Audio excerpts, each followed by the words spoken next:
मोनिका ही जालना इथं राहत होती। दररोज ती कामानिमित्त संभाजीनगरला ये-जा करत होती। तसेच ती रेल्वे स्टेशनवर दुचाकी लावत असे। चॅनलवरती पहिल्यांदा आला असेल तर MM मराठी न्यूजला जरूर सबस्क्राईब करा।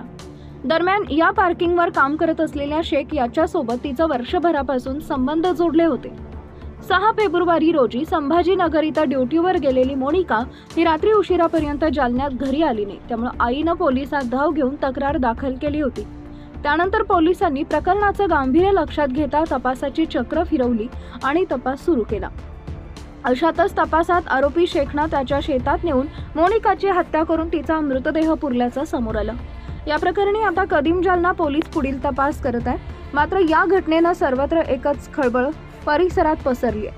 छत्रपती संभाजीनगर शहरमधून एक खळबळजनक बातमी समोर आली आहे। यात महापालिकेच्या आयुष्मान रुग्णालयात कार्यरत असलेल्या नर्सचा तिच्या प्रियकरानं खून केल्याची घटना घडली आहे। सोबतच त्यानं लासूर स्टेशन येथील आपल्या शेतात नेऊन खून केल्यानंतर प्रेत शेतातल्या एका पडक्या खोलीत पुरून टाकल्याचाही धक्कादायक प्रकार उघडकीस आला होता।